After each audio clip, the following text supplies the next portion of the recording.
یقین رکھیے کہ انسان کی اصل عدم ہے۔ عدم کا معنی ہوتا ہے نہ ہونا۔ جب ہم یہ جملہ بولتے ہیں کہ اس نے عدم سے، وہ ہمیں عدم سے وجود میں لایا، یعنی ہم نہیں تھے تو اس نے ہمارے لیے ہونا کر دیا۔ کن فیکون، اس نے چاہا کہ ہو جا، چنانچہ ہو گیا۔ وہ اس نے چاہا کہ اس طرح سے ہوتا رہے، چنانچہ اس طرح سے ہو رہا ہے۔ اصل ہے عدم، اور عدم کا تقاضا یہ ہے کہ وہ شر کو چاہتا ہے۔ اس لیے قرآن مجید میں جتنی بھی آیات ہیں، انسان قطورہ ہے، وہ عجولہ ہے، وہ ظلوماً جہولہ ہے، تو یہ ساری اس کی عدم کے تقاضے ڈسکس کیے گئے ہیں۔ یعنی وجود کی برکت سے پہلے یہ جلد باز بھی ہے، وجود کی برکت سے پہلے یہ ظالم بھی ہے، یہ جاہل بھی ہے، یہ ناشکرا بھی ہے۔ اس کے اس طرح سے حال ہے۔ قرآن مجید میں ایک جگہ پہ ذکر ہے وَمِنَ النَّاسِ مَن يَعْبُدُ اللَّهَ عَلَى حَرْفٍ فَإِنْ أَصَابَهُ خَيْرٌ اطْمَأَنَّ بِهِ وَإِنْ أَصَابَتْهُ فِتْنَةٌ انقلب عَلَى وَجْهِهِ۔ لوگوں میں ایک گروہ ہے جو خدا کو ایک مخصوص مقصد کے لیے اس کی عبادت کرتا ہے، اس کا نام پکارتا ہے، اگر تو اس کی حاجت روائی ہو جائے تو مطمئن ہو جاتا ہے، اور اگر اس کے لیے آزمائش کھڑی کر دی جائے تو بکھر جاتا ہے، منتشر ہو جاتا ہے، چھوڑ دیتا ہے۔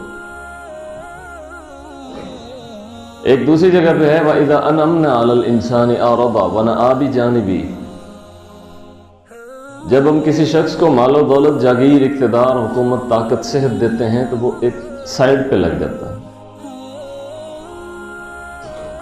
منہ پھیر لیتا ہے اور ایک جانب ہو جاتا ہے۔ پھر جب ہم اس پر کوئی آزمائش ڈالتے ہیں یا اسے شر کی کسی صورت میں مبتلا کرتے ہیں تو فضو دعا نریب، لمبی لمبی دعائیں کرتا ہے، گر گراتا ہے، روتا ہے، عاجزی کرتا ہے۔ پھر اس عاجزی کے بعد اگر ہم اس کی حاجت روائی کر دیں تو وہ پھر پہلے جیسا ہو جاتا ہے، کیونکہ اس کی عاجزی ہمارے لیے نہیں تھی، اس کی عاجزی اصل میں اپنے اس مقصد کے لیے تھی جس کو وہ پورا کروانا چاہتا تھا۔ اسی چیز کو قرآن مجید میں ایک دوسری جگہ فرمایا ہے کہ فَأَلْهَمَهَا فُجُورَهَا وَتَقْوَاهَا، ہم نے انسان کے وجود میں ودیت کی ہیں دونوں طاقتیں، اس کو خبر دے دی گئی ہے دونوں چیزوں کی، بھٹکانے والے بھی، پھسلانے والے بھی، اور ہدایت کے راستے پہ چلانے والے بھی۔ اور ہم نے اپنے بندوں میں، جن و انس میں، ہر دو طرح کے گروہ بنا دیے ہیں، وہ بن گئے ہیں۔ کچھ نے وجود کی برکت کو تسلیم کیا، آمنا و صدقنا، ایمان لائے اور تصدیق کی۔ کچھ نے انکار کیا، کچھ نے اقرار کے بعد عملاً انکار کیا، یعنی یہ تو کہا کہ ہم ایمان لائے لیکن مومن جیسے ان کے احوال نہیں بنے، وہ ایک اچھے مسلمان نہیں بنے۔ تو قرآن مجید میں جہاں بھی انسان کو خطاب کیا گیا ہے کہ وہ جلد باز ہے، ظلوماً جہولہ ہے، وہ قطورہ ہے، وہ عجولہ ہے، وہ ناشکرا ہے، وہ ایک طرف ہو جاتا ہے، وہ رستے سے پیچھے ہٹ جاتا ہے، وہ اپنے مطلب کے لیے ہمیں پکارتا ہے، وہ اپنی غرض کے لیے ہمارا نام لیتا ہے، وہ اپنی حاجت کے لیے ہمیں چاہتا ہے۔ یہ ساری کی ساری چیزیں انسان کی اس حالت کی ہیں جو عدم سے تعلق رکھتی ہے۔ اور جہاں جہاں قرآن مجید میں انسان کی بزرگی کو بیان کیا ہے، وَلَقَدْ كَرَّمْنَا بَنِي آدَمَ لَقَدْ خَلَقْنَا الْإِنسَانَ فِي أَحْسَنِ تَقْوِيمٍ، تو یہ ساری کی ساری وہ صفات اور کیفیات اور احوال ہیں جو وجود سے تعلق رکھتے ہیں۔ شریعت کا حکم یہ ہے کہ عدم اور وجود دونوں کے تقاضوں کو الگ الگ بتا دیا جائے، اور بندہ مومن کو سکھا دیا جائے کہ اگر تو وجود کی برکت کو نہیں سمجھے گا، عمل نہیں کرے گا، تو تو ہمیشہ عدم کے تقاضوں میں گھومتا پھرے گا اور طواف کرے گا،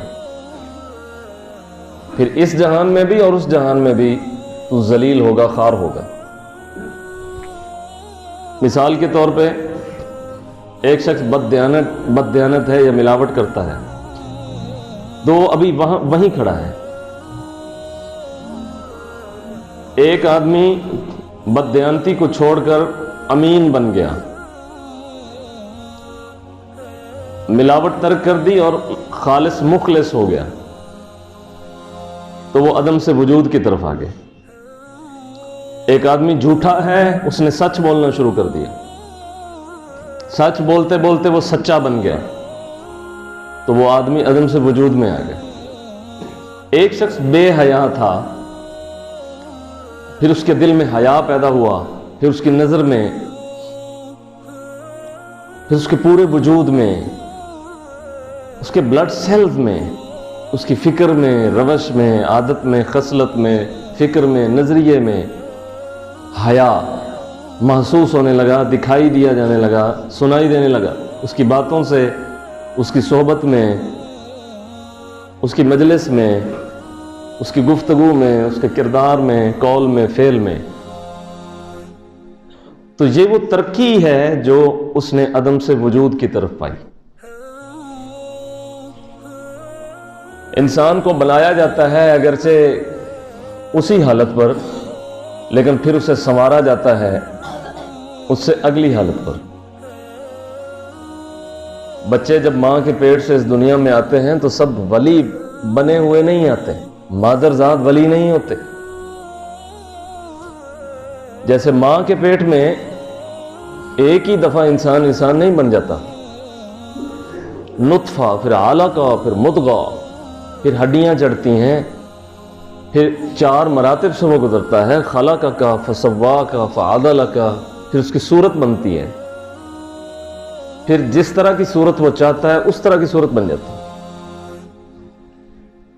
کچھ جڑواں بچے پیدا ہوتے ہیں جن کی بظاہر صورتیں ایک دوسرے سے ملتی ہیں، لیکن حقیقت میں ان کے جینز، ڈی این اے وہ ایک نہیں ہوتا۔ اور یہ کمال قدرت اور عجیب حکمت ہے کہ جتنے انسان آج تک پیدا ہوئے، ہر ایک انسان کی شناخت دوسرے انسان سے جدا ہے۔ جیسے ماں کے پیٹ میں وہ مختلف مراحل سے گزرا اور پھر ایک بچہ دنیا میں آیا، ایسے ہی وہ بچہ، اس کے جسم ساتھ ساتھ بڑھتا گیا اور وہ جوانی تک پہنچا، اور جوانی سے پھر اس کا جسم کمزور ہوتا گیا اور وہ بڑھاپے تک پہنچا۔ موت کی کوئی گارنٹی نہیں، لیکن ترتیب تو یہی ہے۔ ایسا نہیں ہوا کہ بچہ ڈائریکٹ بوڑھا ہو گیا اور بوڑھا ہونے کے بعد پھر سے جوان ہوا۔ یہ کسی خرقے عادت یا معجزے یا کسی ماورائی تصرف سے تو ہو سکتا ہے، قانون یہ نہیں ہے۔ اللہ تعالیٰ نے قرآن مجید میں اس قانون کو بھی ڈسکس کیا ہے۔ فرمایا ہم تمہیں کمزوری سے طاقت کی طرف لے جاتے ہیں، پھر طاقت سے کمزوری کی طرف لاتے ہیں۔ وَمَن نُعَمِّرْهُ نُنَكِّسُ فِي الْخَلْقِ، جس کی عمر بڑھاتے جاتے ہیں پھر اس کے جسم کو کمزور کرتے جاتے ہیں، پھر بیماریاں اس کی طرف حملہ آور ہوتی ہیں اور اس کی موت کا کوئی نہ کوئی سبب بنتا ہے۔ بس 2 چیزوں کا کوئی علاج نہیں رہتا، نہ مرض موت کا، نہ بڑھاپے کا۔ بوڑھے کو اچھی غذا کھلائیں، شاید جوانوں کی طرح بات کرے، لیکن عمر سے وہ بوڑھا ہو چکا ہے۔ یہ کام ساتھ ساتھ چلتا رہتا ہے جو آپ کے جسم سے تعلق رکھتا ہے، لیکن ساتھ ساتھ یہ کام بھی چلتے رہنا چاہیے جو آپ کی روح سے تعلق رکھتا ہے۔ ہر شخص کو اپنا جسم بڑھانے اور اس کی صحت کی فکر ہے۔ بہت کم لوگ ہیں جن کو اپنی روح کو سنوارنے اور ترقی کی فکر ہے۔ تو عدم سے وجود میں آنا اور عدم کے تقاضوں کو چھوڑ کر وجود کی برکتوں کو سمیٹنا، یہ شریعت کی عالمگیر دعوت ہے اور اسلام کا آفاقی پیغام ہے۔ وہ لوگ جو الجھے ہوئے ہیں شر کے تقاضوں میں، انہیں خیر کی طرف بلاؤ، ان کی فکر بھی درست ہو، ان کی سمجھ بھی سچی ہو، ان کے اعمال بھی درست ہوں، تاکہ جب وہ ہماری طرف آئیں تو وہ وجود کی برکت کو ساتھ لے کر آئیں، عدم کے شر کو ساتھ لے کر نہ آئیں۔ آپ نے قبر کے سوالوں کے متعلق پڑھا ہوگا، مر ربک ما دینک ما کنت تقول فی حق ھذا الرجل۔ جس بندے نے دنیاوی زندگی میں خیر کو قبول کیا، اس کے لیے یہ جواب دینے کوئی مشکل نہیں ہے، اور جس کی پوری زندگی شر کے تقاضوں میں الجھی رہی، اس کے شب و روز لیل و نہار قول و فعل، اس کے لیے جواب دینا مشکل ہوتا ہے۔ اب وہاں پہ خدا کا فضل بچاتا ہے، وہ چاہے تو چھوڑ دے، چاہے تو پکڑ لے۔ یہی دعوت ہے کہ در جوانی توبہ کردن شیوہ پیغمبری، وقت پیری گرگ ظالم می شود پرہیزگار۔ جوانی میں توبہ یہ پیغمبروں کا طریقہ ہے، بڑھاپے میں تو بھیڑیا بھی شریف ہو جاتا ہے۔ یہ دعوت اس لیے ہے کہ جیسے جیسے تمہارا جسم بڑھا ہے، ویسے ویسے تمہاری روح کیوں نہیں سنوری۔ آدمی کو ایسا ہونا چاہیے کہ اس کے کہیں جانے سے برکت پھیل جائے، خیر پھیل جائے۔ اللہ تعالیٰ کے رسول اپنے امتیوں کو ایسے نہیں دیکھنا چاہتے کہ وہ خیر کی جگہوں پر بھی شر پھیلائیں، وہ انہیں دیکھنا چاہتے ہیں کہ وہ شر کی جگہوں کو بھی، شر کے مقامات کو بھی خیر میں تبدیل کر دیں۔ یہ وہ تبدیلی ہے جو پیدا کی گئی ہے اس قوم میں جن کے بعض گروہ بچیوں کو زندہ درگور کر دیتے تھے۔ شرم آتی تھی یہ بتاتے ہوئے کہ ہمارے ہاں بچی پیدا ہوئی۔ قرآن مجید سے اس کی ایک مثال سنی ہے، جب حضرت مریم پیدا ہوئی تو ان کے متعلق یہ منت مانی گئی تھی ان کی پیدائش سے پہلے کہ اگر بچہ پیدا ہوا تو وہ عبادت گاہ کا مربی بنے گا۔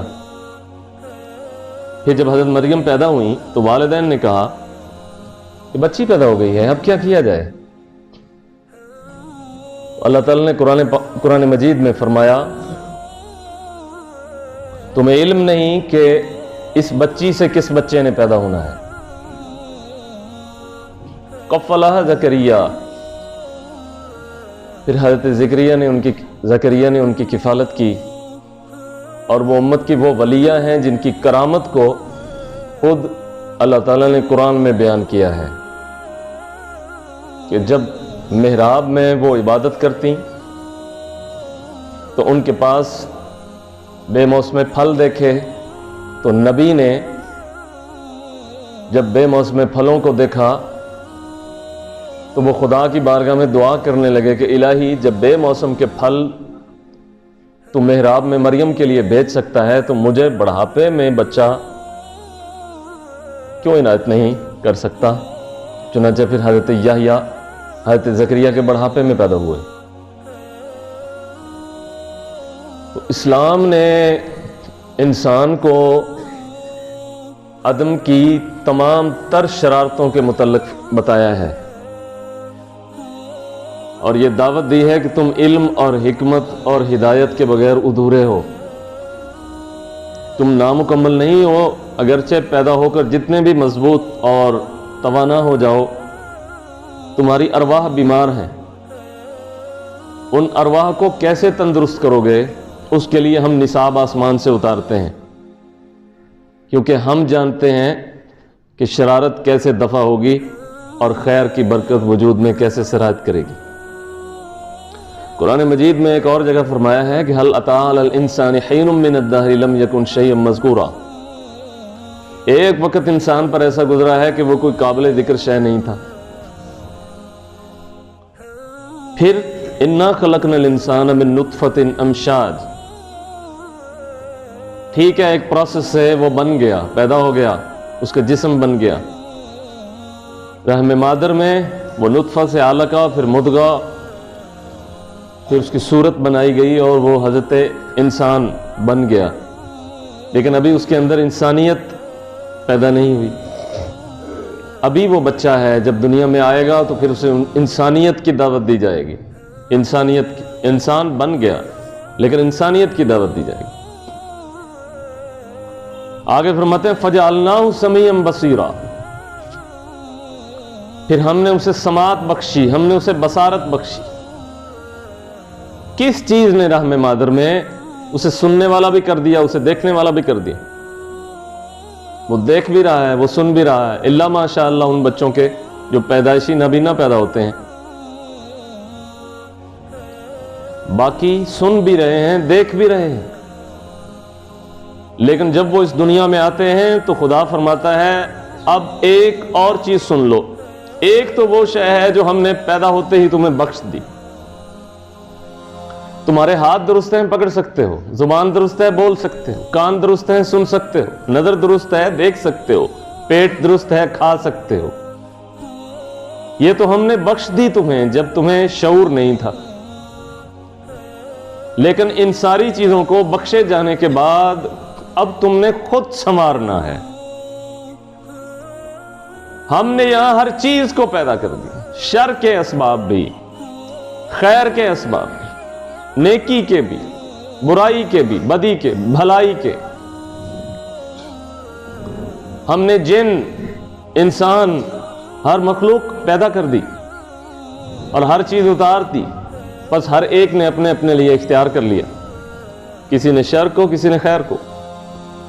تو اگر ذریت ابلیس ہے جو ذریت آدم کو بھٹکاتی ہے،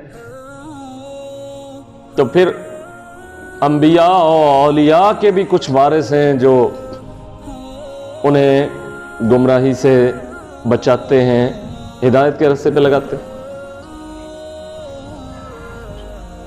وجود کے مقابلے میں وجود ہے، جگہ کے مقابلے میں جگہ ہے، فکر کے مقابلے میں فکر ہے، عادت کے تقابل میں عادت ہے، ایک طرف غلط روش ہے تو دوسری طرف اچھی روش ہے، ایک طرف بری عادت ہے تو دوسری طرف اچھی عادت ہے۔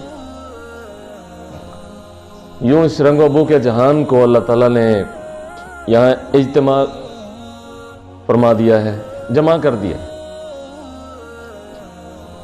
اور حضرت انسان کو اس کے بیچ میں لا کھڑا کیا ہے اور اس کو دعوت دی، اور اس کو دعوت دی اور ہر طریقے سے سمجھایا، ہر طریقے سے سمجھایا۔ انبیاء کا معجزہ کبھی ختم نہیں ہوتا، یاد رکھیے گا، انبیاء دنیا سے چلے بھی جائیں ان کا معجزہ باقی رہتا ہے۔ مثلا رسول کریم صلی اللہ علیہ وسلم کا معجزہ، سب سے بڑا معجزہ کیا ہے؟ خود قرآن۔ آپ مسجد نبوی میں جائیں، آپ رسول خدا کو دیکھ نہیں سکتے، لیکن اگر آپ قرآن شریف کی طرف دیکھیں اور غور سے دیکھیں تو آپ کے ہاتھوں میں رسول خدا کا معجزہ ہے،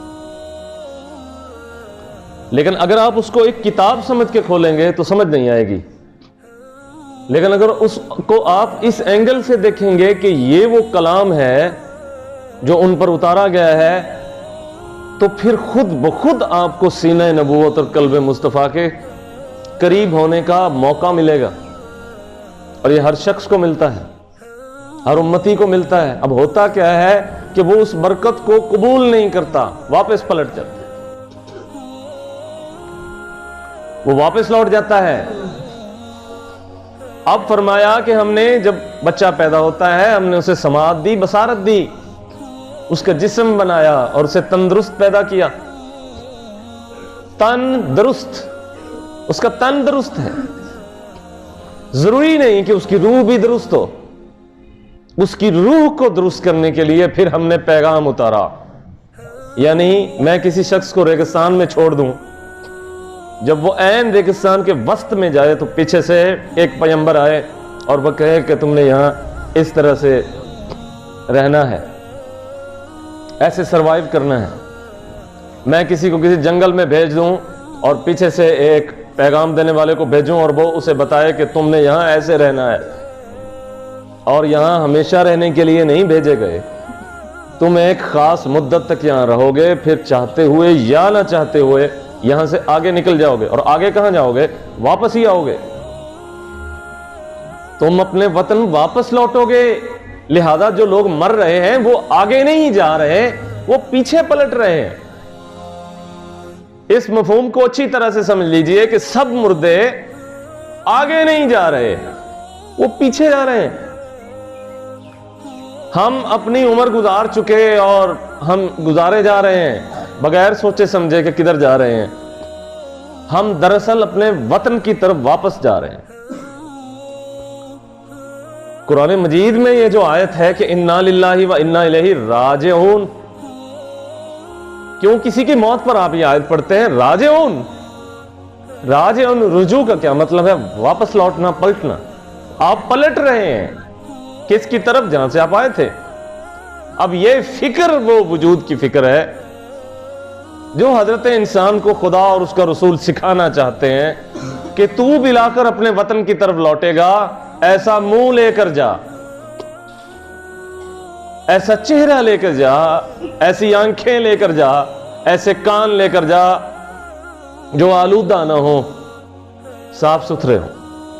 پھر تیری قبر پہ رحمت برسے گی، پھر تیری قبر پہ دعائیں ہوں گی۔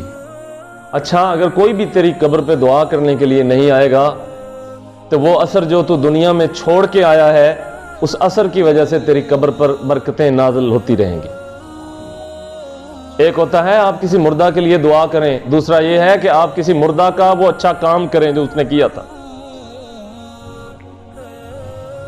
ایک پودا اس نے لگایا تھا تو میں اس کے لیے دعا کروں کہ الہی اس نے پودا لگایا تھا تو اس کے درجے بڑھا، یہ دعا ہے۔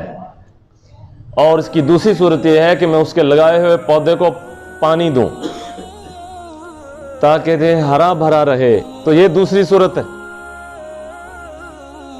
یہ دوسری صورت، دعا ہی کی دوسری صورت۔ یعنی میں نے اس کے لیے دعا نہیں کی، میں نے وہ کام کیا جو کام وہ کرتا تھا۔ اب میں دعا نہ بھی کروں تو اللہ تعالیٰ اس کے لیے اسی طرح سے برکت اور رحمت کے دروازے کھول دے گا جیسے دعا کی صورت میں کھولتا ہے۔ تو عدم سے وجود کی طرف آنا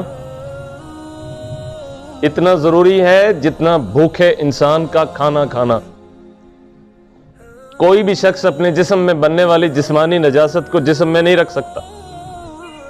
اگر جسم میں رکھے گا تو اس کا جسم وہ بیمار ہو جائے گا، وہ تندرست نہیں رہے گا، بیمار ہو جائے گا۔ اپنے جسم کے اندر بننے والی نجاست کو جسم میں نہیں رکھ سکتا، بیمار ہو جائے گا۔ روح کی غلاظتوں کو پتہ نہیں کیسے لے کے پھرتا ہے ساتھ۔ اس کی آنکھوں میں خیانت، اس کی فکر میں خیانت، اس کی خصلتیں بری، اس کی عادتیں بری، اس کی نگاہ میں پاکی نہیں، اس کے وجود، اس کے خیال میں صفائی نہیں، یہ چیزیں لے کے پھرتا ہے۔ یعنی جسم کی نجاست کو ایک منٹ بھی جسم میں نہیں رکھ سکتا، اسے فکر ہے کہ جسم بیمار ہو جائے گا، لیکن روح کی ہزارہا غلاظتوں کو لے کے پھرتا ہے اور اسے فکر نہیں ہوتی۔ تو وجود کی برکت میں فکر کے اندر برکت یہ ہے کہ آدمی کو احساس ہونے لگے، اسے احساس ہونے لگے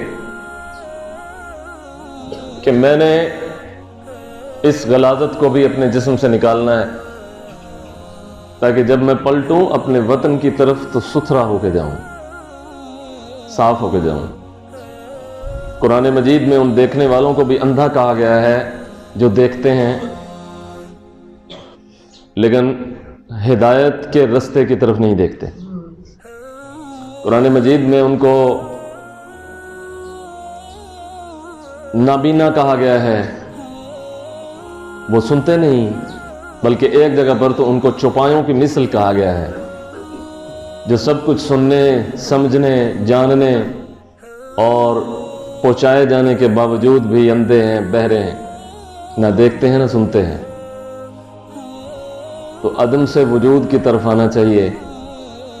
عدم کے وہ تقاضے ہیں جو ہر روز ہم جن پر عمل کرتے ہیں، چوری، دھوکہ، جھوٹ، غیبت، چغلی، پورا جسم استعمال کرتے ہیں عدم کے لیے، پورا جسم، پورا زور لگاتے ہیں، اور وجود کے لیے ہمارے جسم میں کوئی جگہ نہیں۔ ہمارے تئیں، ہمارے نزدیک وجود کی کوئی حیثیت نہیں، لیکن یہ کب تک رہے گا؟ تب تک رہے گا جب تک ہمیں آزاد چھوڑا ہوا ہے۔ جب وہ پکڑے گا، چاہتے ہوئے اور نہ چاہتے ہوئے واپس لوٹائے گا، پھر اس دن انسانیت کو احساس ہوگا کہ کاش ہم وجود کی برکت کو محسوس کرتے اس جہان میں، اپنے وجود میں ہم ان نشانیوں کو دیکھتے جو خدا نے دکھائیں لیکن ہم نے آنکھیں بند کر لی۔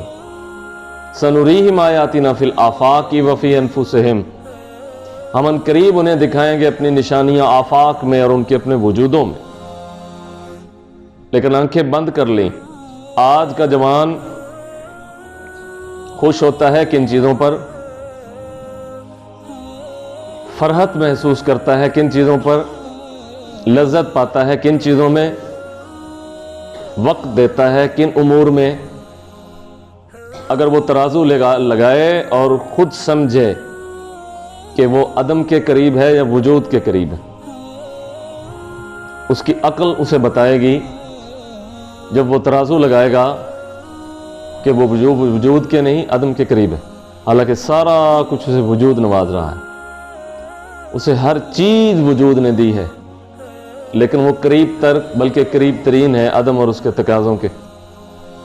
تو عدم و وجود کی اس جنگ میں سرخرو ہو کے واپس لوٹنا چاہیے، کیونکہ واپسی کسی کے لیے نہیں ہے۔ یہ ہندوؤں کا نظریہ ہے کہ مرتا ہے پھر جنم لیتا ہے، پھر مرتا ہے پھر جنم لیتا ہے کسی اور کے گھر میں، پھر پیدا ہو جاتا ہے۔ ہم یہ کہتے ہیں جو مرتا ہے وہ ایسا زندہ ہوتا ہے کہ پھر دوبارہ یہاں نہیں آتا۔ مرنا یہی ہے کہ وہ لوٹ جاتا ہے، یہ نہیں کہ یہ سلسلہ لگا رہتا ہے کہ وہ پھر آتا اور جاتا ہے، پھر آتا اور جاتا ہے، پھر آتا اور جاتا ہے، جنم بدلتا رہتا ہے۔ اسلام کی عالمگیر دعوت یہ ہے کہ جو گیا سو گیا، وہ واپس نہیں آیا، اس کی روح واپس نہیں پلٹی۔ اگر واپس آ کر کسی نے بتایا ہو کہ میں تو وہی ہوں جو پچھلے جنم میں یہ تھا، ایسا کوئی واقعہ تاریخ انسانی میں نہیں ہوا کہ میں اس سے پہلے بھی یہاں آیا تھا اور میں یہ تھا، پھر میں مر گیا، اب میں اس صورت میں آ گیا۔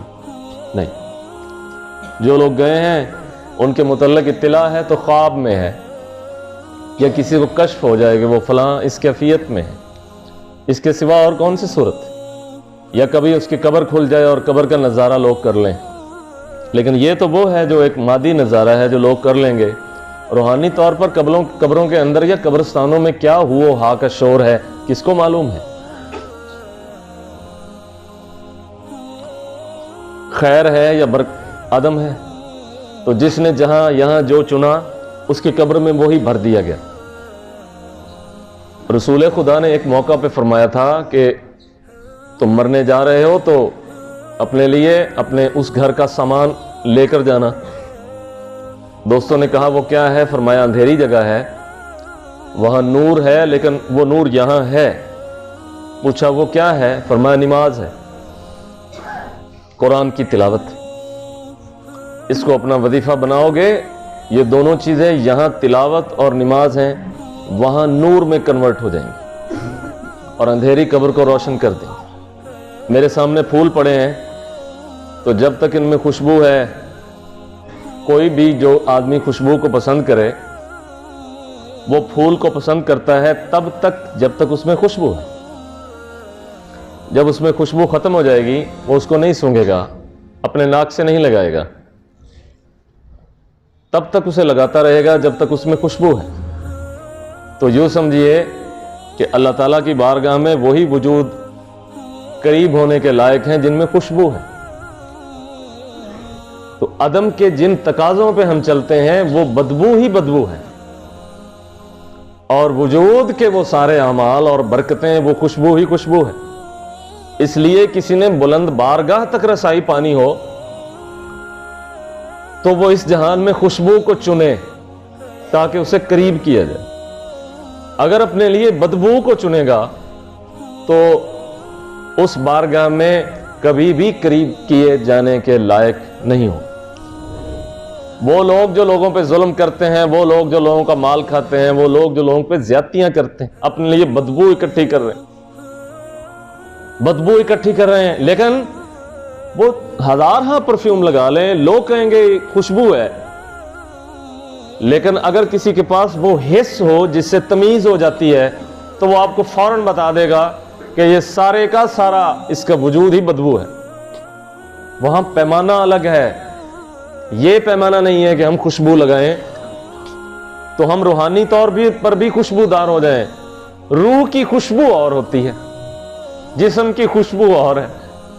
کوئی آدمی اللہ اللہ کہے تو اس کے وجود میں، اس کے منہ میں، اس کی زبان میں خوشبو پیدا ہو جاتی. چنانچہ فرشتے اس کے منہ کے قریب ہوتے ہیں، خوشبو ہے. یہ اس حدیث کا مفہوم ہے جس میں کہا گیا ہے کہ روزے دار کے منہ سے آنے والی بدبو بھی خدا کے نزدیک بڑی خوشبودار ہے. یہ اس کا مطلب یہ ہے کہ بظاہر لوگوں کو بدبو یا اسے بھی بدبو آ رہی ہے، لیکن خدا کے ہاں وہ بدبو خوشبو میں کنورٹ ہو گئی ہے، کیونکہ وہ جسم کی بدبو ہے، روح کی خوشبو ہے. وہ جسم کی بدبو ہے، روح کی خوشبو ہے. تو ہم نے اپنے جسم کے لیے بدبو جمع کی، اور وہ روح جو، وہ خوشبو جو روح کے لیے خوشبو تھی، اس کو چھوڑ دیا.